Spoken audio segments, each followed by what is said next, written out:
नमस्कार। Middle east एक बड़े कॉन्फ्लिक्ट के किनारे खड़ा है जिसके ग्लोबल कॉन्सिक्वेंसेस होंगे। हेडलाइंस चिल्ला रही हैं वॉर की, पर असली स्टोरी सेंसेशनलिज्म के नीचे दबी हुई है। आज हम शोर को चीरते हुए इस क्राइसिस की जड़ों को देखेंगे। दशकों का मिसट्रस्ट, प्रॉक्सी वॉर्स और बदलते हुए अलायंसेस। यह कॉन्फ्रंटेशन अब डायरेक्ट है। मिलिट्री एसेट्स हाई अलर्ट पर हैं और डिप्लोमेटिक लैंग्वेज की जगह अल्टीमेटम्स ने ले ली है। हम अमेरिका की प्रेपरेशंस, इजराइल की स्ट्रेटजी, ईरान के डिफेंसेस और रशिया, चाइना और अरब वर्ल्ड के रोल्स को समझेंगे।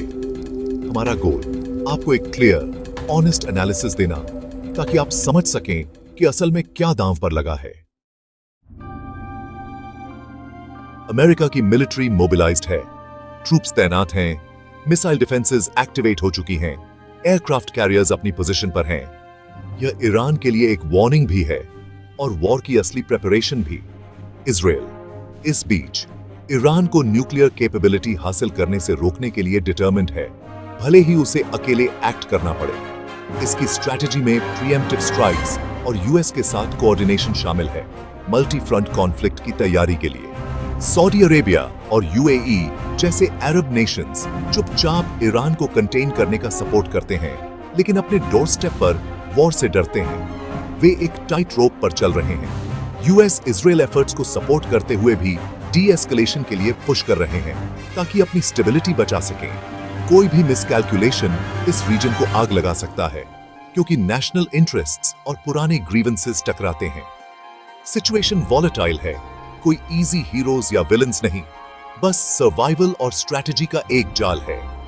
दुनिया देख रही है, रिस्ट्रेंट की उम्मीद में।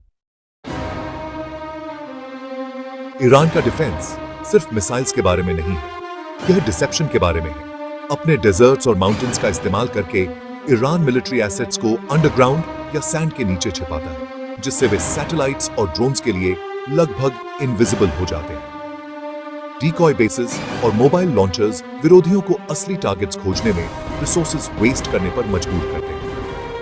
यह GMA नीडल इन 1000 हेस्टैक्स अप्रोच सबसे एडवांस्ड मिलिट्रीज को भी परेशान करता है। ईरान की स्ट्रैटेजी यह सुनिश्चित करती है कि वह फर्स्ट स्ट्राइक से बच सके और रिटेलिएट कर सके, जिससे किसी भी अटैकर के लिए वॉर की कॉस्ट बढ़ जाती है। यह एसिमेट्रिकल वॉरफेयर है, क्लेवर, लो-टेक और हाईली इफेक्टिव। वॉशिंगटन और टेल अवीव के लिए यह क्विक, डिसाइसिव अटैक की किसी भी प्लानिंग को कॉम्प्लिकेट करता है। जियोग्राफी और इंजेन्युइटी ईरान के सीक्रेट वेपन्स हैं। मिडिल ईस्ट क्राइसिस में रशिया और चाइना भी शामिल हैं। हर एक के अपने स्टेक्स हैं। रशिया सीरिया में ईरान का एलाय इस रीजन को यूएस पावर को चैलेंज करने का स्टेज मानता है और ईरान को इंटेलिजेंस और आर्म्स प्रोवाइड कर सकता है। चाइना गल्फ ऑयल पर रिलायंट ईरान के साथ टाइज डीपन कर रहा है, ताकि अपने एनर्जी इंटरेस्ट्स को प्रोटेक्ट कर सके। दोनों यूएस डोमिनेंस का विरोध करते हैं और अगर वॉर छिड़ती है तो रिस्पॉन्सेस कोऑर्डिनेट कर सकते हैं, जिससे अमेरिकन रिसोर्सेज ग्लोबली स्ट्रेच होंगे। यह कोई फॉर्मल अलायंस नहीं है, बल्कि एक कॉमन राइवल के खिलाफ कन्वीनियंस की पार्टनरशिप है। अन्य नेशंस जैसे बेलारूस और नॉर्थ कोरिया आग में घी डाल सकते हैं, जिससे रीजनल क्राइसिस ग्लोबल कॉन्फ्रंटेशन में बदल सकती है। चेस बोर्ड क्राउडेड है और स्टेक्स वर्ल्ड वाइड हैं। जैसे जैसे वॉर करीब आ रही है, रमजान भी आ रहा है, एक अरब से ज्यादा मुसलमानों के लिए एक सेक्रेड महीना। इस दौरान वायलेंस का खतरा एक गहरा इमोशनल ब्लो है। जियोपॉलिटिकल क्राइसिस में ह्यूमन ट्रेजेडी जोड़ता है। फिर भी रमजान रेजिलियंस भी लाता है। फेथ और कम्युनिटी डर के खिलाफ शील्ड्स बन जाते हैं। परिवार इफ्तार के लिए कॉन्फ्लिक्ट की छाया में इकट्ठा होते हैं। मॉस्क्स में शांति के लिए प्रार्थनाएं गूंजती हैं। साइकोलॉजिकल बर्डन बहुत ज्यादा है, लेकिन फेथ, होप और यूनिटी प्रदान करता है। रमजान के दौरान अटैक करना एक प्रोफाउंड इनजस्टिस माना जाएगा, जिससे आउटरेज बढ़ेगा और रिकंसिलिएशन मुश्किल हो जाएगी। ह्यूमन स्पिरिट इंड्योर करती है, डार्केस्ट टाइम्स में भी। आज वॉर्स साइबर स्पेस में शुरू होती हैं, मिसाइल्स उड़ने से बहुत पहले। दोनों पक्ष पहले से ही डिजिटल बैटल्स लड़ रहे हैं। हैकिंग, डेटा चोरी करना और क्रिटिकल इंफ्रास्ट्रक्चर को टारगेट करना। Cyber attacks, power grids, banking systems और यहां तक कि वाटर सप्लाईज को भी क्रिपल्ड कर सकते हैं।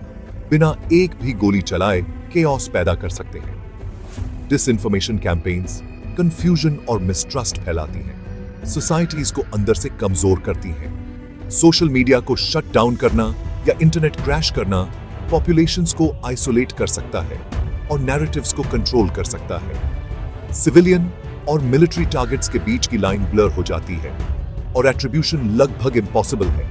यह इनविजिबल वॉर पहले से ही चल रही है, कॉन्फ्लिक्ट के आउटकम को शेप कर रही है। मिडिल ईस्ट में डिजिटल सुप्रेमेसी मिलिट्री माइट जितनी ही क्रूशल है।